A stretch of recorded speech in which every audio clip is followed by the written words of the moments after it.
Praise the Lord. உயிர்த்தெழுந்த இயேசு கிறிஸ்துடைய திருநாமத்திற்கு மகிமை உண்டாகட்டும். இந்த ஜூன் மாதத்தில் உங்களை சந்திக்கிறதுல மிகுந்த ஒரு சந்தோஷம். இந்த ஜூன் மாதம் 1ஆம் தேதியில் தேவனுடைய வாக்குத்தத்த செய்தியை நாம் கேட்கலாம். கண்களை மூடி நாம் பிரார்த்தனை செய்வோம். அன்பின் பரலோக பிதாவே, இந்த ஆசீர்வதிக்கப்பட்ட நல்ல நாளுக்கா நன்றி. கடந்த 5 மாதங்களாக எங்களை கண்ணின் கண்மணி போல பாதுகாத்து இதுவரைக்கும் எங்களை கொண்டு வந்ததுக்கா நன்றி அப்பா. எங்களுக்கு ஜீவனை தந்ததும் இல்லாமல் கிருபையும் பாராட்டினீர் என்று உம்முடைய வார்த்தைக்கு ஏற்ப ஆம் தாப்பனே, இன்றைக்கு நாங்கள் ஜீவனோடு இருக்குது உம்முடைய கிருபை. காலைதோறும் உம்முடைய கிருபைகள் புதியது, உம்முடைய இரக்கங்களுக்கு முடிவே இல்லை என்று வேதம் சொல்லுகிறது. ஆம் தாப்பனே, இரக்கத்தில் ஐஸ்வர்யம் உள்ளவர். எங்கள் மேலே உம்முடைய பெரிதான இரக்கத்தை இந்த ஜூன் மாதம் முழுவதும் காண்பிக்கிறதுக்கா நன்றி. இந்த ஜூன் மாதத்தில் எங்களையும் எங்கள் சபையாரையும் இந்த செய்தி கேட்கிற எல்லாரையும் நீர் ஆசீர்வதிக்கிறதுக்கா நன்றி. இயேசுவின் நாமத்தில் பிதாவே, ஆமென், ஆமென். Turn with me to the book of Isaiah chapter 43 verse 1 to 5. This is the promise what the Lord has given to us. நமக்கு எல்லாருக்கும் கர்த்தராகிய தேவன் கொடுத்த வாக்குத்தத்தம். என்னோடு கூட ஏசாயா 43ஆம் அதிகாரம் 1ஆம் வசனத்திலிருந்து 5ஆம் வசனம் வரைக்கும் பார்க்கலாம். 1 by 1 படிக்கலாம். இப்பொழுதும் யாக்கோபே, உன்னை சிருஷ்டித்தவரும் இஸ்ரவேலே, உன்னை உருவாக்கினவருமாகிய கர்த்தர் சொல்லுகிறதாவது, பயப்படாதே, உன்னை மீட்டுக்கொண்டேன், உன்னை பெயர் சொல்லி அழைத்தேன், நீ என்னுடையவன். இங்கிலீஷ்ல படிச்சுட்டு அப்படியே எக்ஸ்பிளைன் பண்ணலாம். But now thus says the Lord, who created you, O Jacob, and he who formed you, O Israel, fear not, for I have redeemed you, I have called you by your name, you are mine. ரொம்ப அற்புதமான ஒரு வார்த்தை. இப்பொழுதும் யாக்கோபே, உன்னை சிருஷ்டித்தவரும் இஸ்ரவேலே, உன்னை உருவாக்கினவருமாகிய கர்த்தர் சொல்லுகிறதாவது அப்படின்னு சொல்லிட்டு கர்த்தர் சொல்கிறாரு. நீ இஸ்ரேல், நீ யாக்கோபு, நீ நான் என்னால் சிருஷ்டிக்கப்பட்ட பிள்ளை அப்படின்னு சொல்லிட்டு என்ன சொல்கிறாரு, நீ பயப்படாதே அப்படின்னு சொல்கிறார். Fear not Jacob and you Israel, says the Lord. For I have redeemed you, I have formed you, God says. நான் உன்னை தெரிந்து கொண்டேன், இல்லை மீட்டு கொண்டேன், உன்னை நான் சிருஷ்டித்தேன் என்று அப்படின்னு சொல்லிட்டு கர்த்தர் சொல்கிறார். பயப்படாதே அப்படின்றார். எனக்கு அன்பாந்துல ஒரு சமயம் நீங்கள் சொல்லலாம், இதெல்லாம் கர்த்தர் வாக்கு தத்தமாக இஸ்ரவேல் ஜனங்களுக்கு தான் கொடுத்துருக்காரு, யாக்கோபு கொடுத்துருக்காரு, உனக்கு எனக்கு எப்படி அது உதவும் அப்படின்னு நீங்கள் சொல்லலாம். ஏன்னா இஸ்ரேல் யாக்கோபு அப்படின்னு சொல்லப்பட்டிருக்குது, உனக்கு எனக்கு எப்படி உதவலாம் அப்படின்னா. ஆகினால இதை நான் கனெக்ட் பண்ணுறதுக்காக உங்களை புதிய ஏற்பாட்டு சத்தியத்துக்குள்ளாக கொண்டு செல்ல விரும்புகிறேன். என்னோட கூட book of Ephesians, epistle of saint Paul to Ephesians, எபேசியருக்கு எழுதுகிற பவுல் அப்போஸ்தலனுடைய நிருபம் 2ஆம் அதிகாரம் வசனம் 12 படிக்கலாம். அக்காலத்திலே இப்பொழுதுல கிறிஸ்துவை சேராதவர்களும், நாம் யார்? புறஜாதிகள், கிறிஸ்துவை சேராதவர்களும், இஸ்ரவேலுடைய காணியாட்சிக்கு புறம்பானவர்கள். நம்ம இஸ்ரவேலுக்குள்ள இல்ல, இஸ்ரவேலுடைய காமன்வெல்த்துக்குள்ள இல்ல, இஸ்ரவேலுடைய காணியாட்சிக்கு புறம்பானவர்களும், வாக்குத்தத்தத்தின் உடன்படிக்கைகளுக்கு அந்நியரும் நம்பிக்கை இல்லாதவர்கள். சரி பாருங்க, ப்ராமிஸ் எல்லாம் கர்த்தர் வாக்குத்தத்தெல்லாம் இஸ்ரவேல் ஜனத்துக்கு தான் கொடுத்தார். உன்னை வாளாக்காமல் தலையாக்குவேன், கீழாக்காமல் மேலாக்குவேன், வீட்டிலும் ஆஸ்வதிக்கப்பட்டிருப்பாய், வெளியிலும் ஆஸ்வதிக்கப்பட்டிருப்பாய். இதெல்லாம் அவங்களுக்கு கொடுத்தது. அந்த வாக்கு தத்தங்களுக்கு நீ நானும் புறம்பானவர்களும் நம்பிக்கையற்றவர்களும் இவ்வுலகத்திலே தேவன் அற்றவர்களாய் இருந்தீர்கள் என்று நினைத்துக் கொள்ளுங்கள். அக்காலத்துல அப்போ அப்படி இருந்தீங்க, நீ நினைச்சுங்க. உனக்கும் இஸ்ரவேலுக்கும் எந்த சம்பந்தமே கிடையாது. எல்லாம் வாக்கு தத்தம்லாம் அவங்களுது, ஆசீர்வாதம்லாம் அவங்களுடையது, முற்பிதாக்கள் அவர்களுடையவர்கள் அப்படின்னு இந்த 12ஆம் வசனம் சொல்லுது. இங்கிலீஷ்ல பாருங்க.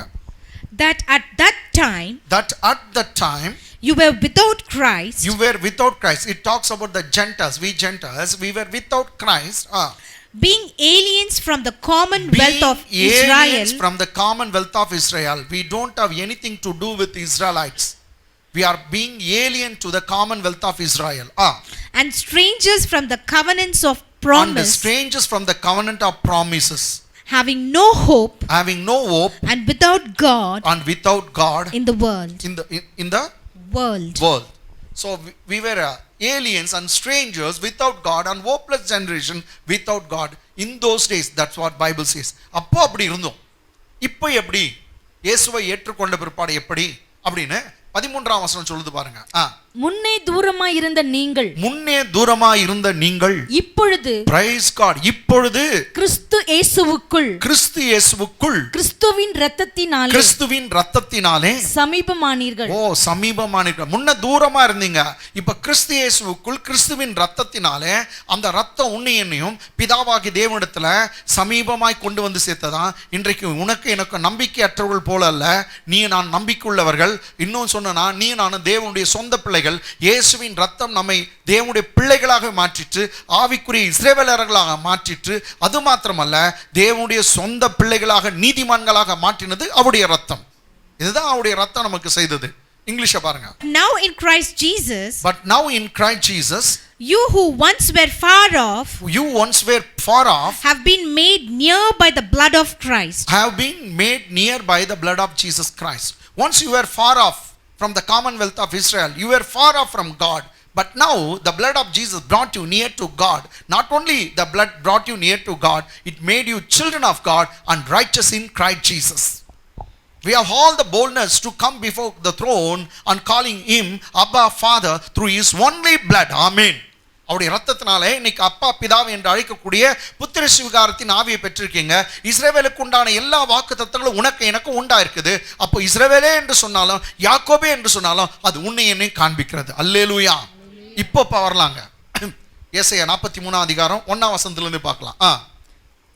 இப்போதும் யாக்கோபே, இப்பொழுதும் யாக்கோபேனா உன்னை பத்தி தான் சொல்றார். யாக்கோபே, உன்னை சிருஷ்டித்தவரும் இஸ்ரவேலே, உன்னை உருவாக்கினவருமாகிய கர்த்தர் சொல்லுகிறதாவது, பயப்படாதே. Praise God. இந்த மாதத்துக்கு ஃபர்ஸ்ட் வாக்குத்தத்தம், நீ பயப்படாதே என்று கர்த்தர் சொல்லுகிறார். fear not, நீ பயப்படாதே என்று சொல்கிறார். don't be afraid, நீ பயப்படாதே என்று சொல்கிறார். இந்த மாதம் என்னமா இருக்குமோ, எதுவா இருக்குமோ, ரொம்ப வைரஸ் உடைய அட்டாக் ரொம்ப ஜாஸ்தியா இருக்குது, இல்லாவிட்டா பண கஷ்டம், தட்டுப்பாடு, இப்படின்லாம் சொல்லலாம். கர்த்தர் உன்னை பார்த்து முதல் சொல்லுறது, இந்த ஜூன் மாதத்துல என் பிள்ளையே நீ பயப்படாதே, நீ பயப்படாதே என்று சொல்லுகிறார். இங்கிலீஷ பாருங்க. But now thus says the Lord who created you, O Jacob. So Jacob, you are the Jacob. And he who formed you, O Israel, that is you. Fear not, for I have redeemed you. Praise God. God says, fear not, for I have redeemed you. I have called you by your name. You are mine. பயப்படாதே, உன்னை நான் மீட்டுக்கொண்டேன். படிமா, பயப்படாதே, உன்னை மீட்டுக்கொண்டேன். Praise God. எதுக்கு பயப்படாதேன்னு சொல்றாரு? I have redeemed you. நான் உன்னை மீட்டு எடுத்துட்டேன். அந்த பிரச்சனையில இருந்த, தொல்லையில இருந்த உன்னை நான் தூக்கி எடுத்துட்டேன், உன்னை காப்பாத்திட்டேன். நீ பயப்படாதே, இனி பயந்து கொண்டிருக்க அவசியமே இல்லை, உன்னை நான் மீட்டு கொண்டேன் என்று சொல்லுகிறேன். ஏன்னா அவருடைய மீட்பர், இஸ் யுவர் ரெடீமர். பைபிள்ல நீங்க பாத்தீங்கன்னாக்கா 1 கொரிந்தியர் புத்தகம் 1 அதிகாரம் 30ஆம் வசனத்துல, in Christ we are redeemed, we are justified, we are redeemed. Bible says we are sanctified and redeemed. நீ நானும் மீட்கப்பட்டு இருக்கிறோம், நாம் பரிசுத்தமாக்கப்பட்டிருக்கோம், நீதிமான்கள் ஆக்கப்பட்டிருக்கோம். கிறிஸ்துவே நமக்கு தேவ ஞானமா இருக்கார். 1 கொரிந்தியர் 1:30-31 சொல்லப்பட்டிருக்கு. அதனால இங்க கர்த்தர் சொல்லுகிறார், உன்னை நான் மீட்டு கொண்டேன், நீ பயப்படாதே. உன்னை பெயர் சொல்லி அழைத்தேன், நீ என்னுடையவன். எத்தனை வாக்குத்தத்தம் சொல்றார்? நீ பயப்படாதே, உன்னை மீட்டு கொண்டேன். 1, உன்னை பெயர் சொல்லி அழைத்தேன், நீ என்னுடையவன். இங்கிலீஷ் fear not இருந்து படிமா. Fear not, for I have redeemed you. This is the first promise. Fear not, I have redeemed you. I have called you by your name. I have summoned by your name. You are mine. God says you are mine. நீ என்னுடையவள். எந்த ஒரு நீ விக்டிமாக, உன்னை பாதிக்கப்பட்ட ஒரு பிள்ளையாக எதுக்கும் நான் உன்னை விட்டுட மாட்டேன். நீ என்னுடையவன், நான் உன்னை மீட்டு கொண்டேன். கர்த்தர் பாரு, உன்னை என்னை விலை கொடுத்து வாங்கிட்டாராம். அவர் அப்படிதான் சொல்றாரு. You were been bought by the price. Bible says you have been bought by price. What price he had paid? He gave up his only son, Jesus Christ. He sold out his only son and redeemed you. கர்த்தர் தான் குமாரனையே விற்று, பிதாவாகிய குமாரனையே கொடுத்து உன்னை என்ன வாங்கி கொண்டார். விலைக்கிரயத்துக்கு நீங்க வாங்கி கொள்ளப்பட்டிருக்கீங்க. இயேசுவின் ரத்தத்தினாலே நீங்க வாங்கி கொள்ளப்பட. இன்னைக்கு கடவுளுக்கு நீங்க சொந்தமாயிட்டீங்க. எந்த ஒரு அந்தகார சக்தியும் பொல்லாதாவிகளும் எந்த ஒரு வைரஸும் அல்லது எந்த ஒரு தொல்லையும் உன்னை என்ன அவர் கையிலிருந்து பறிக்க முடியாது. ஒரு நாள் நீ நான் விசுவாசிக்க, நான் அவருக்கு சொந்தக்காரன், நான் கர்த்தருடையவன் சொல்லுங்க. கர்த்தர் சொல்றார் நீ என்னுடையவன் என்று சொல்றார். இது 1ஆம் வசனம். இப்ப 2ஆம் வசனம் பார்க்கலாம். நீ தண்ணீர்களை கடக்கும்போது நான் உன்னோடு இருப்பேன். நான் உன்னோடு கூட இருப்பேன். இங்கிலீஷ் அந்த first line. When you pass through the waters, when you pass through the waters, I will be with you. I will be with you. நீ தண்ணீர்களை கடக்கும்போது நான் உன்னோடு கூட இருப்பேன். இந்த தண்ணி அப்படின்னு சொன்னாக்கா மேபி ஏதோ ஒரு வெள்ளம் வந்துட்டு இருக்கலாம், இல்ல விட்டா தண்ணி நின்றுட்டு இருக்குது, எப்படி போறது நீ பயந்து நிற்கிற. கர்த்தர் சொல்ற நீ தண்ணீர்களை கடக்கும்போது நான் உன்னோடு கூட இருப்பேன் என்று சொல்லுகிறான். இந்த உலகத்துல பெரிய ஒரு வாக்கு தத்துவம் சாம்பி செல்லதுரையா சொன்னாங்க. வாக்கு தத்துவத்திலே பெரிய வாக்கு தத்துவம் என்னன்னாக்கா, கர்த்தர் ஒரு மனுஷனை பார்த்து பயப்படாத நான் உன்னோடு கூட இருக்கிறேன்னு சொல்றா பாரு, அதுதான் ஒரு பெரிய வாக்கு தத்துவம். உலகத்திலே கிரேட்டஸ்ட் ப்ராமிஸ். அவர் ஒருத்தர் நம்ம கூட இருந்தாங்க எல்லாம் நடக்குங்க. உன்னை வாழாக்காமல் தலையாக்குவேன், தானே அது நடக்கும். கர்த்தர் நம்மோடு இருந்தா நிச்சயமா எல்லாமே கைகூடி வரும். அதனால ஐயா சொன்னது அவ்வளவு உண்மை. ஒரு மனுஷனை பார்த்து பயப்படாத நான் உன்னோடு இருக்கேன்ற சொல்லுகிற வார்த்தை காட்டிலும் பெரிய வாக்குத்தத்தம் எதுவும் இல்லை. இங்க கர்த்தர் இன்றைக்கு ஜூன் மாதத்தில் நமக்கு சொல்லுகிறார் நீ தண்ணீர்களை கடக்கும்போது நான் உன்னோடே இருப்பேன். English first line. When you pass through the waters, I will be with you. தமிழ்ல ஃபர்ஸ்ட் லைன் மா. நீ தண்ணீர்களை கடக்கும்போது நான் உன்னோடு இருப்பேன். இன்னொரு வாக்குத்தத்தத்தை கர்த்தர் சொல்றார். நெக்ஸ்ட் இரண்டாவது அப்படியே படிங்க. நீ ஆறுகளை கடக்கும்போது அவைகள் உன்மேல் புரளுவதில்லை. நீ ஆறுகளை கடக்கும்போது அவைகள் உன்மேல் புரளுவதில்லை. இங்கிலீஷ்ல. And through the rivers, and when you pass through the rivers, they shall not overflow you. Amen. When you pass through the river, when he crosses the river, that time it will not overflow you, it will not wash you. Amen. It will not wash you away. அது வந்து உன்னை அடிச்சு கொண்டு போவாது, அது புரண்டு கொண்டு போவாது. யோசிச்சு பாருங்க, கொஞ்சம் தண்ணி ஈஸியா கலந்துட்டோம், இப்போ கடந்து விட்டோம். இப்போ நீங்க பாத்தீங்கன்னா பெரிய ஒரு பிரச்சனை, 6 ரிவர் வந்துடுச்சு. ரிவரை கிராஸ் பண்ணி போனா அடிச்சுட்டு போயிடுவோம். ஆனா கர்த்தர் சொல்றா கொஞ்சம் தண்ணியை கடக்கும்போது நான் இருந்தேன்ல, இதுவும் நீ பார்ப்பா. பெரிய ஆத்த கடக்கிற சமயத்துல, பெரிய பிரச்சனையா இருக்கிற சமயத்துல நான் உன்னோட இருப்பேன், நீ கடந்து போவேன், நான் உன்னை கடக்க வைப்பேன் என்று சொல்லுகிறான். எல்லா விதத்திலும் கர்த்தர் இந்த ஜூன் மாதத்துல தண்ணீர்களையும் நீ ஆற்றையும் கடக்கக்கூடிய பலத்தை, கிருபைகளை, இரக்கத்தை கர்த்தர் உனக்கு எனக்கும் தருகிறார். அல்லேலூயா. நீ ஆறுகளை கடக்கும்போது அவைகள் உன் மேல் புரளுவதில்லை. நெக்ஸ்ட், இப்போ தண்ணியை கடந்துட்டு ஆண்டவரே ஆத்த கடந்துட்டோம், இப்ப அக்னி வருது அப்படின்னு நீங்க நினைக்கலாம். பாருங்க என்ன சொல்லுது. நீ அக்னியில் நடக்கும்போது, வேதம் என்ன சொல்லுது, நீ அக்னியில் நடக்கும்போது வேகாதிருப்பாய். அக்னி ஜுவாலை உன் பேரில் பற்றாது. நீ அக்னியில் நடக்கும்போது வேகாதிருப்பாய், அக்னி ஜுவாலை உன் பேரில் பற்றாது. இங்கிலீஷ்ல. When you walk through the fire, you shall not be burned, nor shall the flame scorch you or consume you. When you walk through the fire, you will not be burnt, and when you cross the fire, the flames of the fire will not consume you, it will not scorch you. எனக்கு அன்பால யோசிச்சு பாருங்க, தண்ணியை கடந்துட்டோம் ஆண்டவரே, ஆத்த கடந்துட்டோம், இப்ப அக்னி வருதே. லிட்டரலாவே அக்னியில போடப்பட்ட தம் பிள்ளைங்களை கர்த்தர் பாதுகாத்தார். இந்த அக்னின்றது பிரச்சனையை தான் சொல்லுது. இந்த தண்ணீரும் இன்னுமா வெள்ளமும் இங்க ஆறும் வந்து ஒரு பிரச்சனையை தான் சொல்லுது. அதனால ஆனா லிட்டரலாவே நீங்க பாருங்க, சாத்ராக், மேஷாக், ஆபேத்நேகோ என்று சொல்லக்கூடிய 3 புருஷர்களை 7 மடங்கு தீச்சூளையை அதிகமாக்கி அந்த ஃபர்னஸ்ல தூக்கி போட்டாங்களாம். மெட்டல் எல்லாம் மெல்ட் பண்றது, ஸ்மெல்டிங் ப்ரோசஸ் நடக்கிற இடங்களா எல்லாத்தையும் உருக்குகிற இடம். அப்படிப்பட்ட அந்த உருக்காலையில அதை தூக்கி இவங்களை போட்டாங்களாம். இவங்க தீஞ்சிட்டு இருக்கணும். பைபிளை சொல்லிட்டு இவங்களை கொண்டு போய் போடுறவங்களே செத்துட்டாங்களாம், சோல்ஜர்ஸ் இறந்துட்டாங்க. ஆனா இந்த 3 பேரும் கட்டி அதுல தூக்கி போடுறாங்க. கட்டுகள் தான் நெருப்பினால் அருந்து இவர்கள் அந்த நெருப்பில் உலாவி கொண்டிருந்தார்கள் என்று வேதம் சொல்லுகிறது. 3 பேர் போட்டாங்க. ஆனா அவங்க பார்க்க சமயத்தில் 4வது ஒரு நபரை பார்க்காங்க. 4 பேரா அவங்க விளையாடி கொண்டிருக்காங்க நெருப்புல. அதுல பார்த்தா தேவகுமாரனாகிய இயேசு கிறிஸ்துவே இறங்கி வந்து தான் பிள்ளைங்களை காப்பாற்றினார் என்று சொல்லப்படுது. அவன் போட்டான். ராஜா சொல்றான் 3 பேர் இல்லவா போட்டோம், ஏன்னா என் கண்ணுக்கு 4 பேர் நான் பார்க்கிறேன். இவன் தெரியும் சாத்ராக், அவன் மேஷாக், இவன் ஆபேத்நேகோ. ஆனா 4வது மனுஷனை என்னால பார்க்க முடியவில்லை.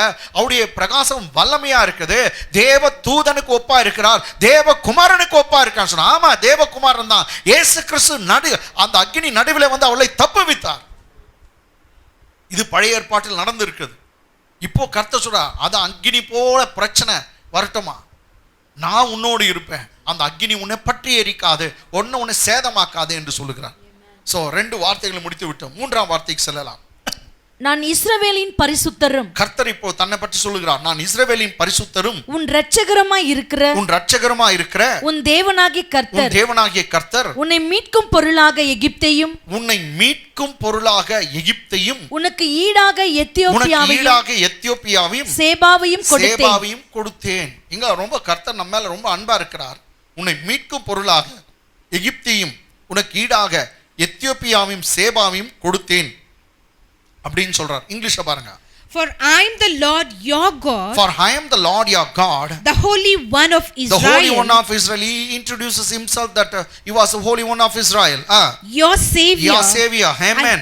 I gave Egypt for your ransom. So what did the Savior do here? The Savior says, I gave Egypt for your ransom. Ethiopia.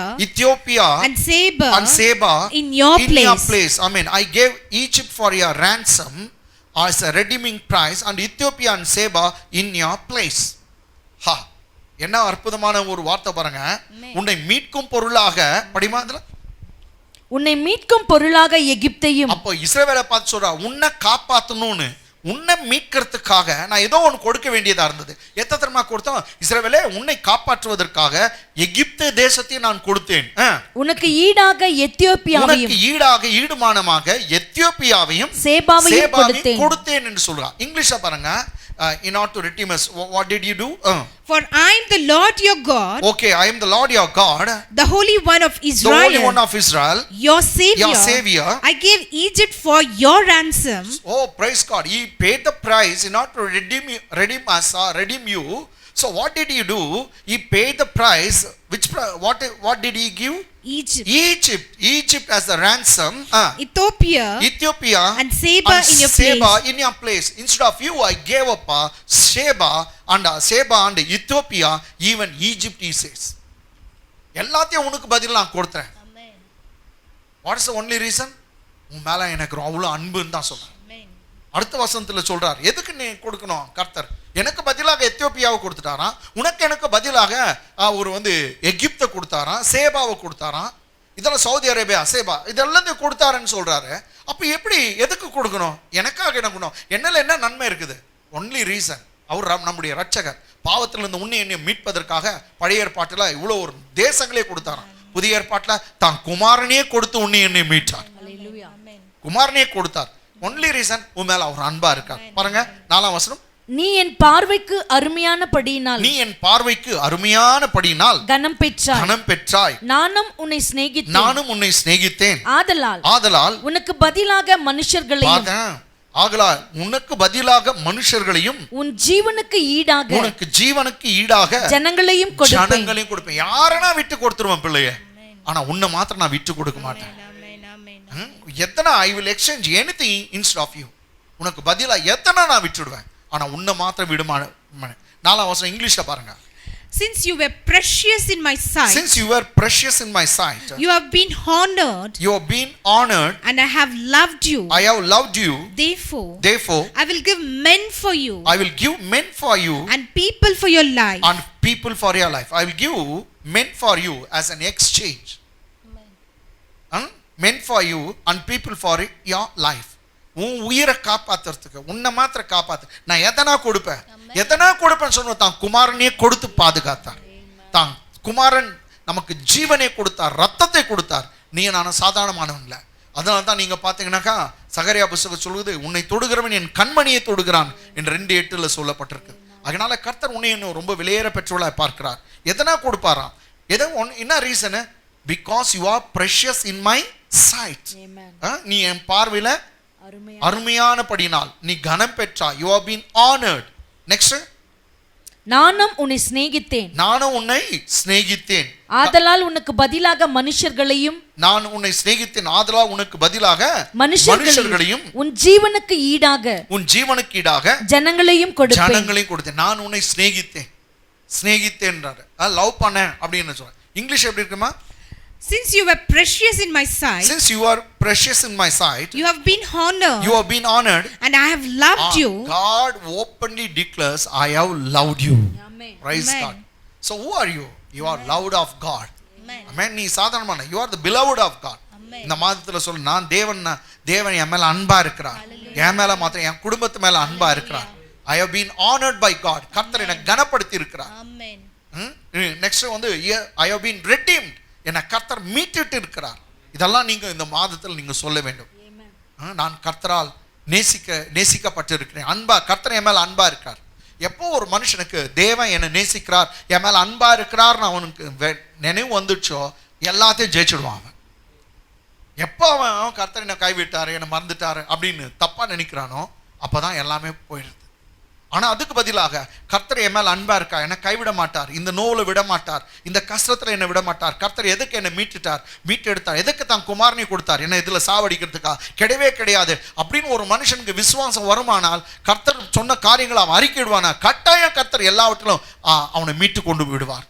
அவன் காப்பாற்றப்படுவான், எல்லாவற்றிலும் தப்பி வைக்கப்படுவான், டவுட்டே இல்லை. அதனால எனக்கு அன்பானவர்களே, இந்த 4 வசனங்கள் போதும். இந்த 4 வசனங்களை உங்களுக்கு வாக்குத்தத்தமாய் இந்த மாதத்தில் கர்த்தர் ஜூன் மாதத்தில் தருகிறார். இதன் மூலமாய் கர்த்தர் உங்களை ஆஸ்வதிப்பார். அவரை சொன்னாரு, நீ எனக்கு ரொம்ப ப்ரெஷஸ் சொல்றார். நீ என்ன சொல்றாரு? ப்ரெஷஸ்னா நீ என் பார்வையில் அருமையா இருக்கிறாய். நீ சாதாரணமான பிள்ளை, நீ அருமையா இருக்கிற என் பார்வையில், நீ கனம் பற்றா. You have been honoured. Next, நானும் உன்னை சிநேகித்தேன். I have loved you. நான் உன்னை சிநேகித்தேன். உனக்கு பதிலாக மனுஷர்களையும் உன் ஜீவனுக்கு பதிலாக எல்லாத்தையும் கொடுப்பேன். In exchange of you I can give anything else. அதனால தான் பவுல் அப்போஸ்தலன் சொல்லுகிறார், ரோமருக்கு நிருபம் 8:32, பிதாவாகி தேவன் சொந்த குமாரனை பாராமல் உனக்காக எனக்காக குமாரனை ஒப்பு கொடுத்தாரானார், அவரோடு கூட மற்ற எல்லாவற்றையும் அருளாது இருப்பது எப்படின்னு கேட்கிறார். குமாரனே கொடுத்தாரே உனக்காக, மற்றது கொடுக்க மாட்டாரா? இந்த மாதத்துடைய உன் தேவையை சந்திக்க மாட்டாரா? இந்த பிரச்சனை உன்னை தப்புவிக்க மாட்டாரா? உன்னை அற்புதமா நடத்த மாட்டாரா? நிச்சயமா நடத்துவார். For he did not spare his own son, but deliver him up for us all. How shall he not with him also freely give us all things? Bible says freely he would give everything, because he did not spare his only son. In exchange of you, he had given his only son. உன்னை காப்பாற்றணும், உன்னை என்னை காப்பாற்றணும், குமாரனே அவரு கொடுத்துட்டார். உன்னை காப்பாற்றுறதுக்காக குமாரனே கொடுத்தவர் மற்றதெல்லாம் கொடுக்க மாட்டாரா? நிச்சயமா கொடுப்பார். இந்த ஜூன் மாதம் உங்களை அற்புதமா நடத்துவார். கர்த்தர் உங்களை ஆஸ்வதிப்பாராக. உங்களுக்காய் ஜெபிக்கும்படி ரெவரண்ட் டி மாறன் அவர்கள் முன்னே வந்து ஜெபிப்பார்கள். ஆமென். ஜெபிக்கலாம். அன்பின் பரலோகத்தின் பிதாவே, உங்களுடைய குமாரனாகிய இயேசுவின் நாமத்தில் கர்த்தாவுடைய சமூகத்தில் வருகிறோம். ஆண்டவரே, கடந்த 5 மாதமா கர்த்தர் நீர் எங்களுக்கு நல்லவராக இருந்து எங்களை நேசித்தபடியால் கர்த்தாவே, எங்களுக்கு வந்த எல்லா ஆபத்துக்கும் தீங்குக்கும் ஆண்டவரே, தீய சக்திகளுக்கும் சத்துடைய கிரைகளுக்கும் விலைக்கு காத்து ராஜா, இந்த 6வது மாதத்தை காண செய்த கிருபைக்காக உமக்கு நான் நன்றி செலுத்துகிறோம். தேவரே, இந்த நாளில் கத்த, இந்த 6வது கத்தாவே, இந்த மாதத்தில் கத்த, உங்களுடைய தேவதாசர் மூலியமா நீங்க சொன்ன ஒவ்வொரு வாக்குத்தத்தங்களும் எங்க வாழ்க்கையில கர்த்தர் நீங்க இந்த மாதத்தில் நிறைவேற்றுகிறபடியால் உமக்கு நன்றி செலுத்து ராஜா. ஆண்டவரே, யாக்கோபா சொன்ன கத்தாவே, நீ பயப்படாது, உன்னை மீட்டு கொண்டேன் ஆண்டவரே என்று சொல்லி வார்த்தைக்காக, ஆம் தேவனே, எங்க வாழ்க்கையில் இருக்கிற எல்லா பயங்களெல்லாம் நீக்குறதுக்காக நன்றி. நீர் எங்களை மீட்டு கொண்டதுக்காக உமக்கு நன்றி ராஜா. சகல நன்மைனாலும் கத்த கிருபையினாலும் நீர் எங்களை ஆஸ்வதிக்கிறபடியாலும் உமக்கு நன்றி ஆண்டவரே. இந்த நாளில் கத்தாவே இசப்பா, நீர் எங்களோடு கூட இருக்கிறது நீ வெளிப்படுத்தி கொண்டதுக்காக நன்றி. நீ தண்ணீரை கடக்கும் போது நான் உன்னோடு கூட இருக்கிறேன், ஆறுகள் உன் மேல் பொருளாதார வார்த்தைக்காக, நீ அக்னி நடந்தாலும் உன் பேரில் அது பற்றி எரியாத என்ற வார்த்தைக்காக, ஆம் தேவனை கத்தா, உன் ஜீவனுக்கு ஈடாக ஆண்டவரே ஜனங்களை கத்தாவே ஆத்துமாய் தர என்ற வார்த்தைக்காக, எகிப்து தேசத்தையும் எத்தியோப்பியா தேசத்தையும் ஷேபாவை தர வேண்டும் வாக்குத்தோண்டமாக இந்த மாதத்தில் எங்களுக்கு கத்தாவே எல்லாவற்றையும் கர்த்தர் நீ தருகிறபடியால் உமக்கு நன்றி. உன்னை மீட்டு கொண்டு சொல்ல வார்த்தைக்காக, உன்னுடைய சொந்த குமாரனாகிய கிறிஸ்து எங்களுக்காக நீ தந்ததுக்காக நன்றி அப்பா. அவர் மூலியமா சகல நன்மைகள், ஆசீர்வாதங்கள், கிருபைகள், சுகம் ஆண்டவரே எல்லாவற்றையும் தந்து விட்டதுக்காக நன்றி. இந்த மாதம் முழுவதுமாக கர்த்தாவே சபையை நடத்துவராக, இந்த மாதத்துடைய எல்லா தேவைகளெல்லாம் நீ சந்திப்பராக, எல்லா ஊழியக்காரர்களுக்கு கர்த்தர் ஆசீர்வதிங்கப்பா. சபையின் குடும்பங்களை நீ பாதுகாத்துக் கொள்ளுங்க. எந்த ஒரு பலவீனங்களும், எந்த ஒரு கத்த மரண ஓலைகளும் ஆவிகளும் எந்த ஒரு விசுவாசி வீட்டுக்குள் நெருங்காதபடிக்கு ஆண்டவரே கர்த்தாவே நீ பயப்படாத உன்னை மீட்டுக்கொண்டு அந்த வாக்குத்தத்தெல்லாம் ஒவ்வொருக்கும் நிறைவேற்றுங்க. ஒவ்வொரு குடும்பத்தின் தேவைகள்லாம் சந்திக்கப்படட்டும். பாஸ்டருக்காக, பாஸ்டர் குடும்பத்துக்காக ஆண்டவரே நீ ஆண்டவரே கர்த்தா நாங்கள் ஜெபிக்கிறோம். அவருடைய எல்லா தேவைகளும் நீ ஆஸ்வதிங்கப்பா. அவருடைய எல்லா தேவைகளெல்லாம் கர்த்தர் நீ சந்திப்பராக. இந்த மாதத்துடைய எல்லா காரியங்களும் கர்த்தர் நீர் பொறுப்படுத்தி நடத்தும்படியாக நான் ஜெபிக்கிறோம். அந்த ஒவ்வொருவரும் நீ கரம் இருக்கட்டும், பாதுகாத்து இந்த மாதம் முழுவதுமாக கர்த்தர் நீ நடத்தி எங்களை வழிநடத்துவராக. இயேசுவின் நாமத்திலே ஜெபிக்கிறேன் எங்கள் நல்ல பிதாவே.